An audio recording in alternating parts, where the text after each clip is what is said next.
Hello everyone. Today, we are going to sew our pointed shoulder blazer shrug sewing pattern. This top is the perfect accessory for any drag outfit. It features an exaggerated collar, a sharp lapel, and bold sleeve cuffs. This PDF sewing pattern is available in our exclusive drag queen sizes, from extra small to 4X. You can download the pattern at katkow.net. Let's get started.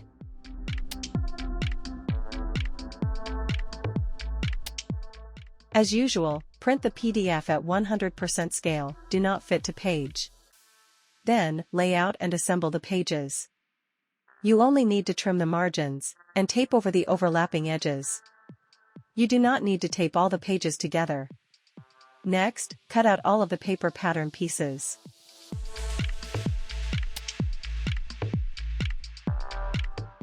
Once cut, you should have the following pieces. One front piece. And one front-facing piece for the lapel. One front shoulder interfacing piece. One back piece. And one back-facing piece, as well as a back shoulder interfacing piece. One collar. And one collar interfacing piece. A front sleeve. A front sleeve cuff, and sleeve interfacing. And finally, a back sleeve piece. And a back sleeve cuff.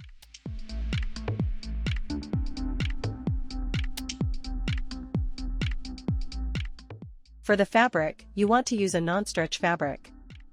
Preferably something thick, so it can hold its structure. The fabric I'm using is actually double-sided. I'll be using opposite sides of the fabric for the collar, facing, and cuff pieces, to create a color block effect. You can also use two different fabrics in two different colors. Or just use one fabric throughout. You can even use faux leather or vinyl fabrics. You'll also need a thick foam interfacing, or any sturdy interfacing for the pointed shoulders and collar. For the sleeves, you can optionally add zippers at the cuffs. If you do, you will need 2 zippers, each 5 inches or longer.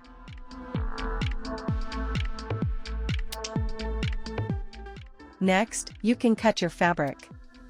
Because my fabric has a textile pattern, I want to mirror the design on each side. For example, the front requires you to cut 2 pieces from the paper pattern.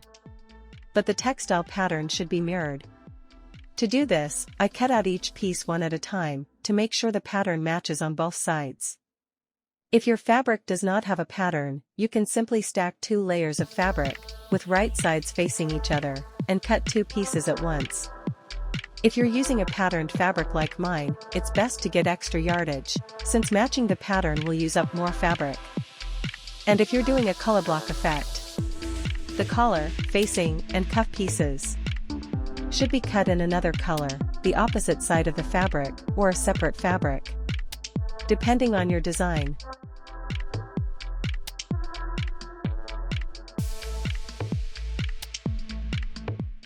Once your fabric is cut, you should have the following pieces. 2 front pieces. 2 front-facing pieces, in another color or pattern. 2 back pieces. 2 back-facing pieces. 2 collar pieces, in another color or pattern. 2 front sleeves. And 2 back sleeves. 4 front cuffs. And 4 back cuffs in another pattern.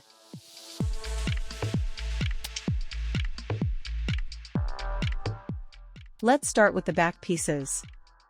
First, you should serge all the edges of each back piece, but you do not need to serge the collar edge. This will help prevent fraying. Once everything is serged, you can sew the darts. Use the paper pattern to transfer guides. Puncture holes at the dart angles and use a washable fabric marker to mark the dots and lines of the dart. Now fold the dart and sew it with a straight stitch on the wrong side of the fabric. Once the dart is sewn, you can press it with an iron. Next, sew the 2 back pieces together, stack them with right sides facing, and sew along the center back edge. Use a 1/2 inch seam allowance and a straight stitch. After sewing, open the seam, spread it flat and press it open. For the front and front-facing pieces, you can overlay them to preview how the lapel will look. Then, press a crease where the lapel folds outward. Next, serge all the edges. You do not need to serge the collar area. Once the pieces are serged, we can sew the front and back pieces together. Stack them with right sides facing, and pin them at the shoulder seams. Then, sew along the shoulder seams using a straight stitch. After sewing, spread the seams open and press them flat.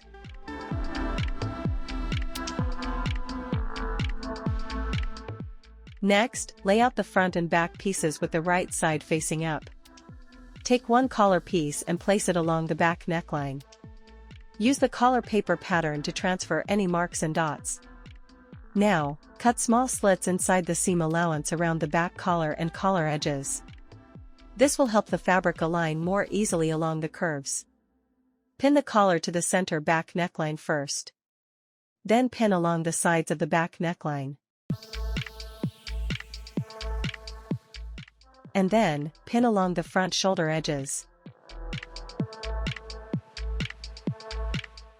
Now sew the collar along the pinned seam using a straight stitch.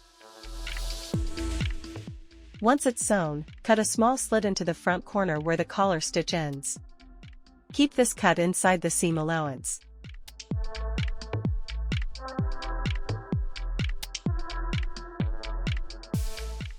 Then, push the sewn seam upward, along the back neckline and shoulder area. Understitch the seam to the collar on the top side, keeping it flat and upward.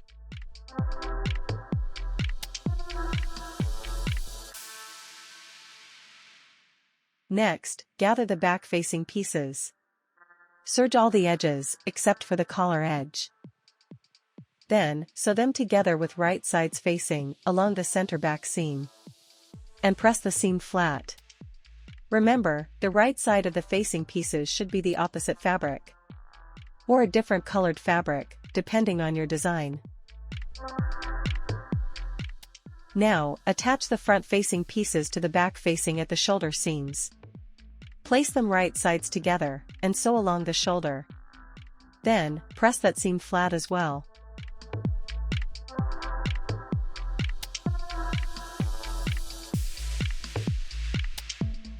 Next, sew the other collar piece to the facing, in the same way as before.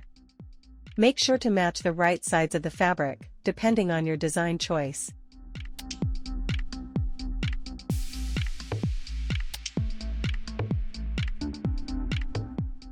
Once sewn, edge stitch the seam, with the seam allowance pressed upwards, toward the collar.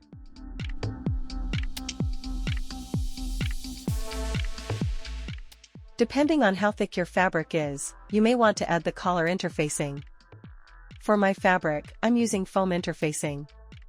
I cut it out using the collar interfacing pattern piece, then serged all the edges of the interfacing. Next, position the interfacing behind the collar seam. Sew it only to the seam allowance, without stitching through the collar itself. I added small tack stitches in 3 areas to keep it in place.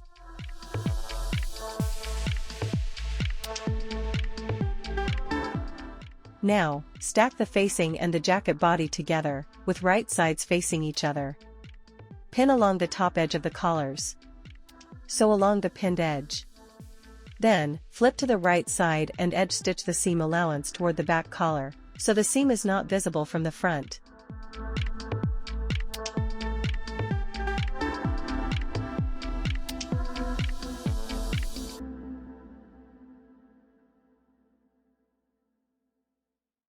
Now, flip the collar wrong side out again. Pin the sides of the collars together. Also pin the bottom edge of the shrug and up the lapels. You want to sew the collar and lapel sides. However, at this point, do not sew the 2 angled edges where the collar and lapel meet. Once sewn, trim the corners of the collar and the bottom edge of the shrug. This helps create sharp corners when flipping. Now you can start to see how the collar and lapel will look. Flip the facing wrong side out. Pin and align the edges where the collar and lapel meet. Use the dots and guides on the paper pattern to know exactly where to stop sewing.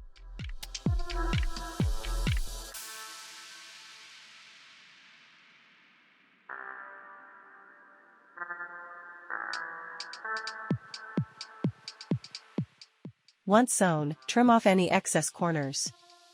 Then flip the facing right side out.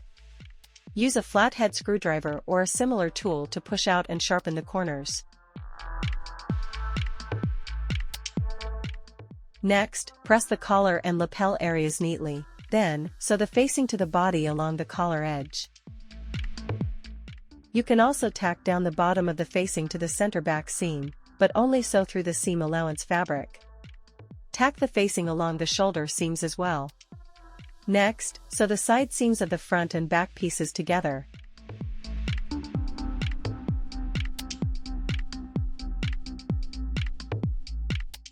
Now for the sleeves. First, serge around all the edges, except for the cuff edge. Then, stack the front and back sleeve pieces, right sides facing each other. Pin along the inner edge. Only pin down to where the zipper will start, depending on your zipper length. And sew along the pinned edge.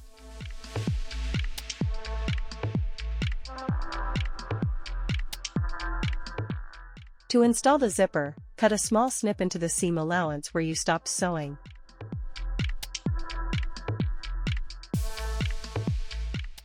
Then, spread and press the seam open. Position the zipper face down, with the right side facing down, and pin it along the open edges. Sew the zipper to the seam allowances only.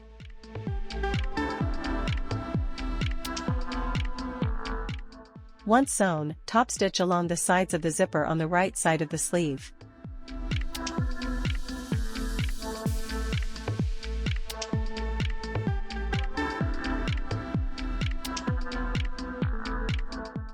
Next, fold the sleeve right sides together, and sew along the outer sleeve edge. Spread and press the seam open, creating a closed sleeve. Now, we'll add the cuffs. Sew the front and back cuff pieces together, right sides facing, for both the outer layer and the lining layer. Once sewn, stack the shell and lining cuffs, right sides facing, and sew along the side and top edges. Trim the corners. Flip the cuff right side out, and press the edges with an iron. Next, position the cuff around the bottom of the sleeve, right sides facing, and pin only the inner layer of the cuff.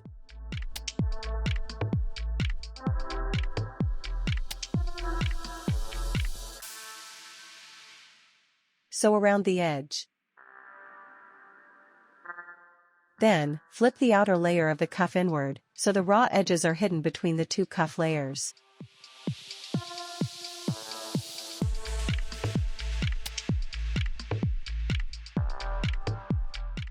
Top stitch along the bottom edge of the cuff to finish.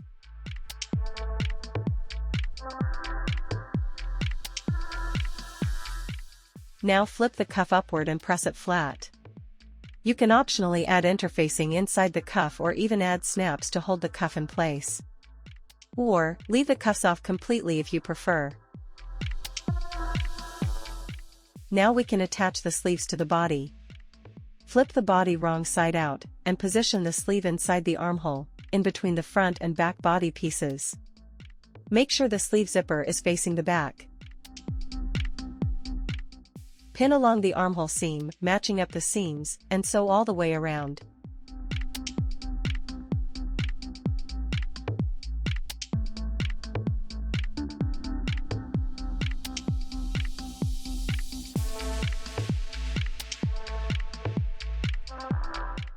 Now hem the bottom of the shrug. Since the front and front facing are already sewn at the bottom, use that folded edge as a guide. Fold around to the back, pin it, and sew to finish the hem.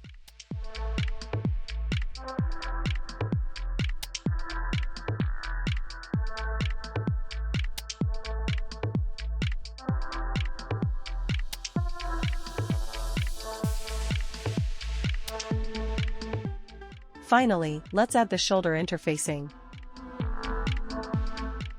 Cut out the shoulder pieces from foam, using the interfacing pattern. There should be no seam allowance on these pieces. Sew them side by side using a zigzag stitch to create shoulder pad-like shapes.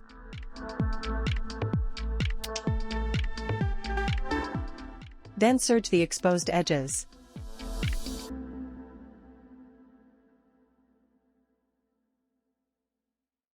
Place them between the body and facing layers. And hand sew or tack them in place by attaching them only to the seam allowance fabric, along the shoulder seam and armhole. You only need to tack them down in a few areas. And that's it. Your pointed shoulder blazer shrug is complete. Customize it however you like, and make it your own. Please tag and share your creations with us at Katkow on Instagram and TikTok. And don't forget to like and subscribe. Thanks for watching.